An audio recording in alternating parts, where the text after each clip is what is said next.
Ziggy! Woohoo! Good girl. Smashing the shrimp like it's nothing. This being an estuarine crocodile living in the mangrove saltwater. At this size, they are smashing shrimp and crabs. Tasty, tasty. Ooh. There we go. Perfect wraparound. Beautiful. How far will Kevin come out today for a python? Look at this. Ooh. Ooh. Oh, look at that.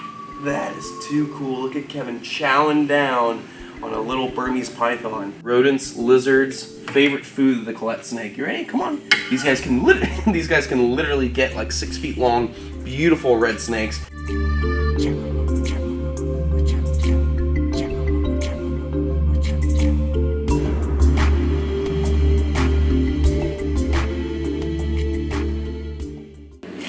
What is going on, my beautiful people? Welcome back to my wildlife and my wild hors d'oeuvre show. I have a pic. Look at this. We have all the hors d'oeuvres from all around the world.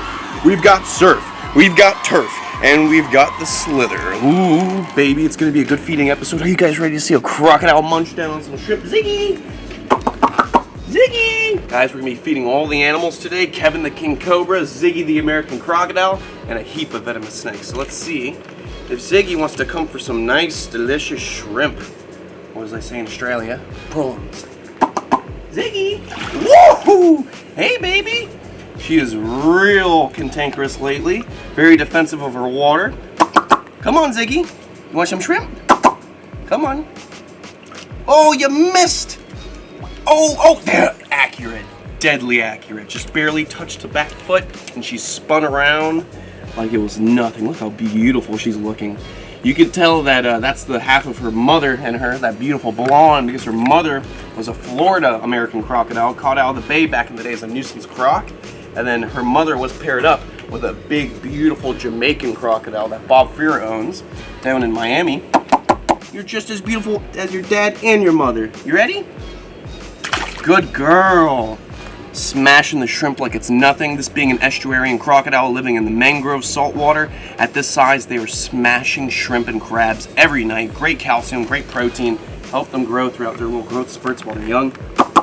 You ready? Woo! You ready? Nice and easy. Nice. Woo! Where'd you go? Oh, you missed it. You ready, babe? Good girl. We're gonna make sure she has a nice full belly before we go on to the snake house. Look at this big fat shrimp. That is great protein for this little crocodile. You ready? Good girl. How's that? You like that? Is that good? Ooh, she's gonna crunch it up, and when she's ready, she must come to the surface to swallow that prey item. All crocodilians must come to the surface to open up that palatal valve in the back of their throat, because if they open it up underneath the water, they're gonna be drowning. Special adaptation for an aquatic hunter. Here she comes. Oh, she sees that shrimp. Oh, and she got it. No problems. You look so pretty, Ziggy. You want another one? Come on. Oh, here she comes. Come on, Ziggy. Ooh, she tried to do the little sneak. Good girl. Good girl. Let's see if Bridget the broad snout caiman wants a few shrimp. We got. Ooh, look at this big shrimp right here. Oh, I see you looking. You want a shrimp? Oh, so cute. You ready? You ready? Oh, you missed. You missed. Come on. You ready? Nice and easy. Real smooth. There we go. Good girl. All right, there's about 3 shrimp in the water. She'll eat those later. Let's go feed some snakes in the snake house, specifically the king of all snakes, Kevin the king cobra. Whoop! All right, beautiful people, we're gonna be feeding Kevin the king cobra. He's hanging out right here. He's ready to go. We feed him about every 2 weeks or so we don't stuff him too much because his meals are pretty big. We don't feed him rats. We feed him frozen, thawed Burmese pythons caught out of the Everglades. Now, here in the Florida Everglades, we have these invasive pythons. They don't belong here. They're from Southeast Asia. So we have python hunters who go out and capture these pythons and humanely put them down. And usually, there's not much to do with them. Some python hunters sell the skins. Some python hunters make python pizza. I'm not a big fan of eating snakes, so I rather use these guys for a great disposal, feeding them to the king cobras. It really works out for me because king cobras are snake eaters. Even their scientific name, Ophiophagus, means snake eater. So in the wilds of Southeast Asia where king cobras are found, Burmese pythons are also found. They live in the same environment, and these guys will make an easy meal out of a Burmese python. So my king cobras get a naturalistic meal, and we get to dispose of these Burmese pythons so they don't go to waste. Now, this beautiful python has a little something extra in it today. We did a little bit of a treatment for worms, and we'll show you that right now and how we did it. All right, beautiful people, so we're inside the little food prep room. This is my little baby room that we'll use for incubation of reptile eggs in the future, and we've got Bagoy's baby room right here. So Bagoy goes there at night so he doesn't have to deal with mosquitoes, because one of the big risks here in Florida is West Nile virus. You don't want your birds to get bit by a mosquito and then end up dying from West Nile. So he comes in at night. We're gonna put him out in a little bit, but before we do that, we gotta prep Kevin's food. So about once a year, what we do is we take something like Safeguard, a dewormer, and we put the dewormer inside the food of the king cobra. So he eats Burmese pythons, frozen thawed. So we got a dead Burmese python right here. You're just gonna pull it out. And what I wanna do is put his medication, his treatment within his food. So he doesn't taste it, he doesn't even know he's taking it, and he'll just engulf this whole entire python, and then he'll start getting treated for worms. Now, does he have worms? No, probably not, but just to be safe, because we do feed him wild-caught Burmese pythons, we want to make sure that if there are any worms, we get rid of them. We do freeze these pythons for months before feeding them off to the king cobras, hoping that will kill all the parasites inside, but just to be safe, because you never know when introducing different substrates from the wild, for example, cypress mulch, you never know what you're going to introduce to your snakes, so just to be safe with our lovely king cobras, we want to make sure we put the treatment in the food, and make sure we do this at least once a year or twice a year. It takes 3 rounds to really get it going. Now he is roughly over 22 pounds, so for 25 pounds using this Panicare, the Safeguard, we'd be giving him 0.6 milliliters. He is roughly over 22 pounds, so I'm just gonna go just under 0.6. We got it right here. 0.6 is right there. I'm gonna get just below that. That looks good. There we go, and that's our Safeguard. And we have to do 3 rounds of this. Now, we're only doing 1 king cobra today because Justina, my female king cobra, is going through shed, so we won't be trying to feed her today. We're gonna leave her be, and we'll give her her treatment right when she's done with the shed. We're gonna take that little syringe, be real safe not to poke ourselves with it, and I'll probably just go somewhere along the gut cavity. I'm gonna go underneath one of the python scales right here. Make sure we got a good little area to put it in. Squeeze all that in there. There we go. Perfect. Perfect. Now guys, if you've never treated your reptiles for any kind of parasite kill or anything like that, make sure you go to a vet that really specifies in reptiles and exotics before doing something like this yourself, or just do your own research, and you can do it yourself if you got the right background and the right knowledge to do it. You don't want to give them too much, you don't want to give them too little. Too little, it's not going to work. Too much, you could potentially hurt the animal. So we got the Safeguard ready to go. I'm just going to put this python right down. We're going to make sure we dispose of this needle properly so nobody gets stuck with it. Always want to be careful, stick it into a foreign body and then you get stuck with it. You never know what you're going to get. We just put it in the safety holder right there so no one gets stuck. We'll throw that away in 1 second. Alright, so we got our python ready to go. Let's go feed Kevin, go feed some snakes, and go feed some crocodilians. Alright, beautiful people, so the python's ready to go. It's got the treatment inside, so he'll be good to go. That's going to be the first dose of treatment. We'll get some smaller pythons over the next couple weeks, so we can do 3 doses of the treatment. Relax, Kevin. And for Justina, as you can see, her eyes are very milky right now. She's deep in shed, so we don't want to feed her right now. When she's out of shed, we'll get her a nice python prepped. We'll make sure we give her the treatment as well. So we're going to make sure everyone gets a nice, delicious meal. Look at this. Speaking of delicious meals, ooh, Kevin is probably frothing looking at this. He hasn't eaten in about 2 weeks or so he's going to be starving Marvin. Oh, Kevin, relax. That was probably my fault. Moved a little too quick for his liking. Let's see how food motivated he is today. Come on, Kevin. Let's see if he's going to come after that python right away. Sometimes he takes his time. Sometimes he's ready to go and he'll devour it. Oh, look at that, look at that. You ready, buddy? You going to come out? Look at that. You going to come out for it? Ooh. Ooh. How far will Kevin come out today for a python? Look at this. Ooh. Ooh. Oh, look at that. That is too cool. Look at Kevin chowing down on a little Burmese python. And it's good that we're not feeding him a massive python because remember, we still have to do 2 more doses of that treatment within the food. So we want to feed him these smaller pythons so we don't make him obese during the treatment. Look at that.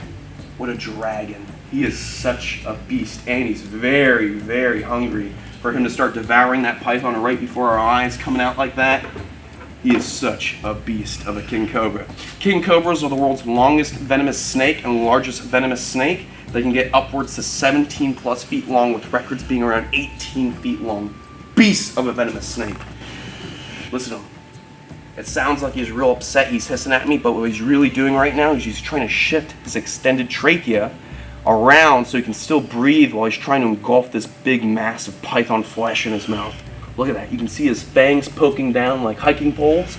You know, the fangs don't really stick out too much because they're covered by those gummy sheaths, but believe me, Kevin is packing heat. He's got a pair of fangs, and he's got the biggest set of venom glands next to the gaboon viper on our planet. Look at that. He is such a beast. You gotta love king cobras. Even if you're scared of snakes, even if you don't want to get too close to these animals, there's no reason not to admire this beautiful dragon of a snake.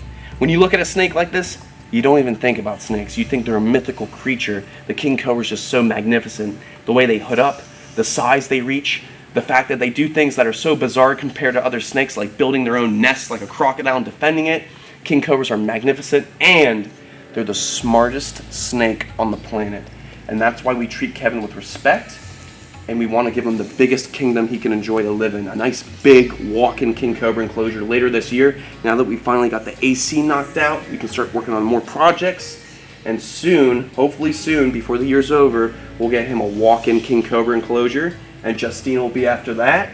And then there's somebody who wants to rehome a Chinese king cobra that's about 9 feet long. They don't get nearly as big as the Malaysian king cobras or Indonesian or the Indian king cobras.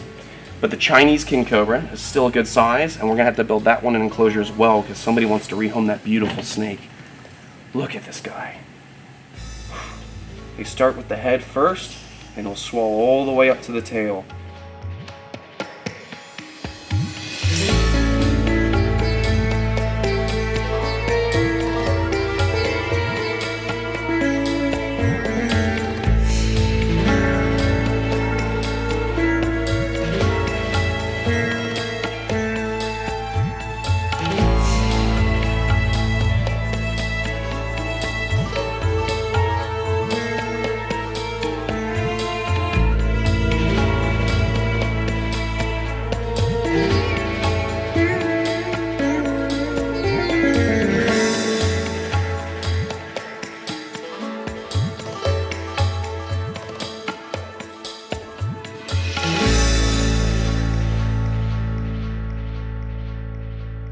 Alright, beautiful people, Kevin just finished his meal. He's readjusting his jaws. That was a big workout, as you can see. So after a snake eats, they definitely like to readjust those jaws, stretch a little bit.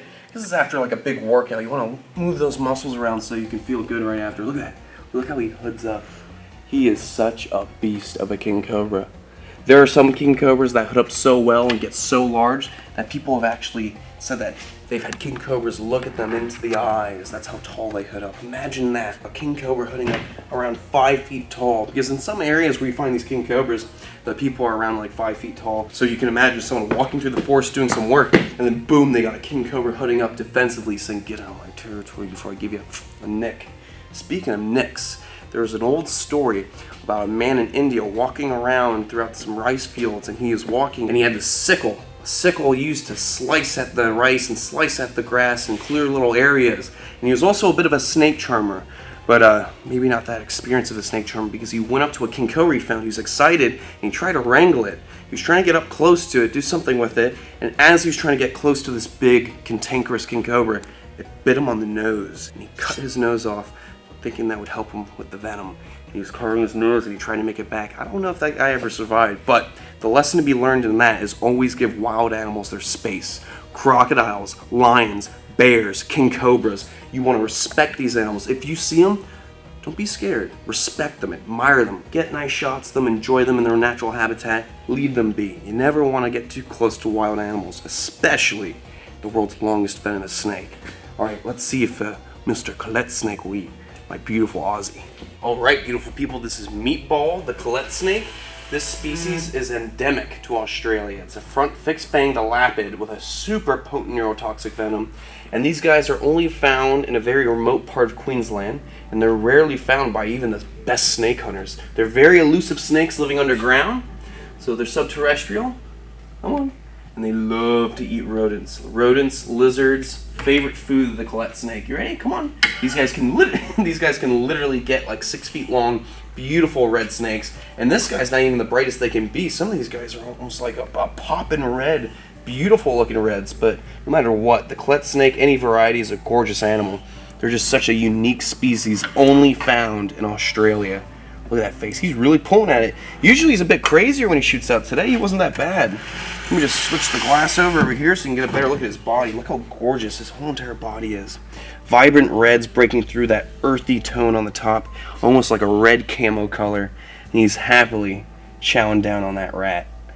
Right? You want some of that rat? Look at him. He's just envenomating that head like crazy, thinking it's alive.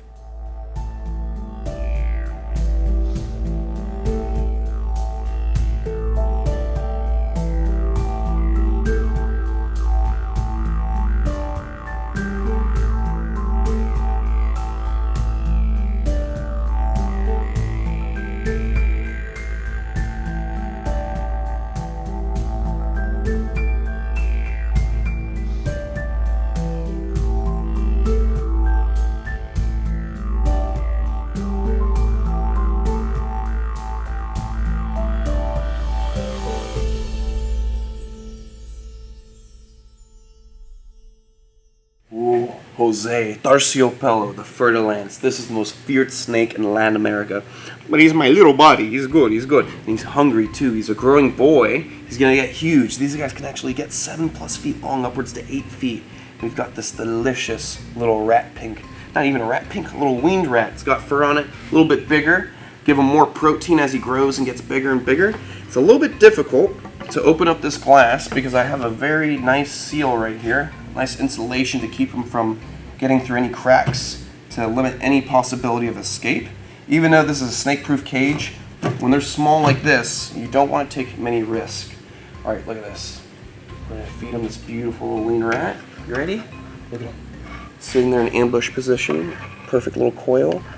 Beautiful. Notice he's got that gorgeous velvet coloration. That's how they got the name Terciopelo. It means velvet. Ooh, we gotta watch out he doesn't come out and bite me on the nose. You ready? Give it a bite. Go ahead. Oh, what was that, buddy? Oh, there we go. Perfect envenomation. We'll leave that rat right there. We're gonna close this out.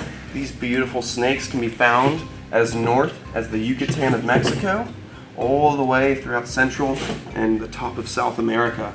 And then as you go to South America, then you get introduced to a new species, and that would be Bothrops atrox. This is Bothrops asper. Look at that. So this is the species that's much more common to find throughout Costa Rica, like the RNL area. I actually found beautiful looking Costa Rican Fer-de-Lance in the RNL area, which is at the border up at the top of Costa Rica near Nicaragua, and his bloodline actually comes from Nicaragua, so this is very similar to the Costa Rican Fer-de-Lance I was hunting for. Very similar coloration. All right, let me get this locked and secure. We're good to go. Let's go see what else is eating.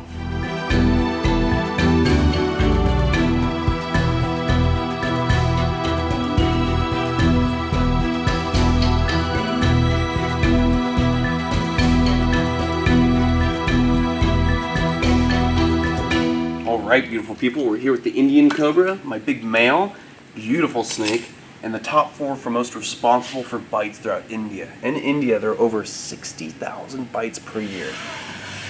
And this snake is responsible for a large majority of those bites. Now, do these snakes want to bite you? No, they just end up in they just end up in people's houses for these right here, the rats. What happens is people just aren't able to dispose of their trash properly, and these snakes end up coming for the rats that come and feed on their trash. So you end up getting things like Indian cobras, soft-scale vipers, kraits, and of course the snakes that follow, the king cobras as well. So if you eliminate the problem of trash, you eliminate the problem of rats, you eliminate the problem of having venomous snakes come and eat the rats in your house, and also eliminate the possibility of the top predator of the venomous snakes, the king cobra, coming in to eat these snakes. So it's all about cutting the food chain out and preventing these animals to get into your homes. But not everywhere in the world, everyone has the ability to get rid of their trash so easily. We're very blessed here in America and other countries where we have trash disposal that comes every week and makes it easier on us. If we didn't have things like this, we'd probably have a lot more rats running around, a lot more snakes with those rats. We always got to remember, these guys are here for the rats, not us.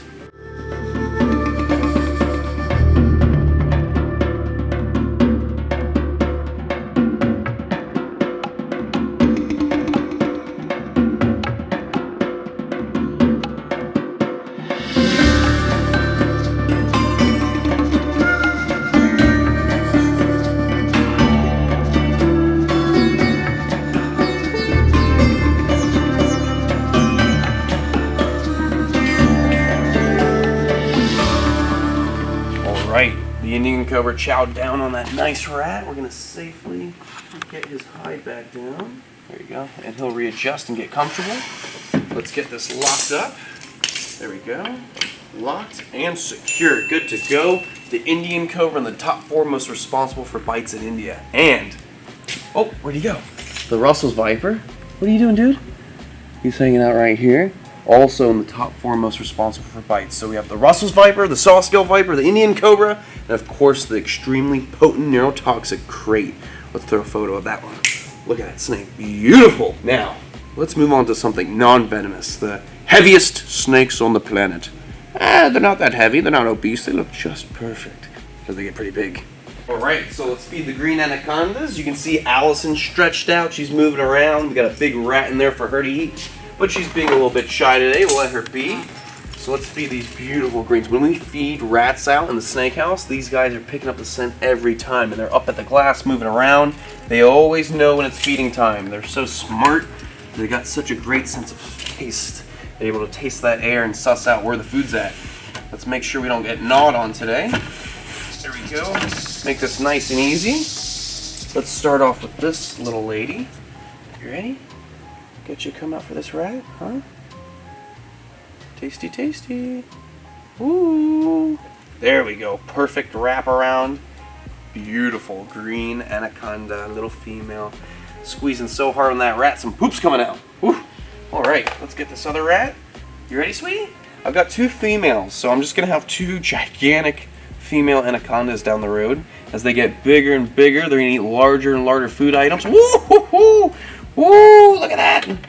And they're just going to devour these rats like it's nothing. This one's the lighter colored one, but they're both amazingly colored. Look at that. 2 beautiful green anacondas. I was so worried when I first got these snakes because they wouldn't eat for the longest time, and then eventually they started eating chicks, and it took the longest time to get from chicks to rats because they were just so stuck on eating the chicks. But now look at this. High in protein, eating rats. They're going to be grown like crazy. And they're looking more and more beautiful after every shed. I mean, look at those colors. Look at that yellow with the light green. And they also have this iridescence on their skin. They are so cool. Love my green anacondas. All right, beautiful people, I will see you on the next one. Stay beautiful, stay safe, and most of all, don't forget to check us out on chandlerswildlife.com where you can get your own merchandise, represent, get stickers, hats, jackets, all that good stuff. And you guys can help contribute to the build out of our beautiful facility here because it's going to take a lot of funding to get this place going. So if you guys want, you can go on the website, hit the contribution button, and you guys can help us move on faster of building out this big, beautiful conservation facility. I love you guys. I'll see you on the next one. Stay beautiful, stay safe, and most of all, love your little green anacondas and stay passionate, follow your dreams, and never let anyone get in the way of that. I'll see you on the next one. Aww.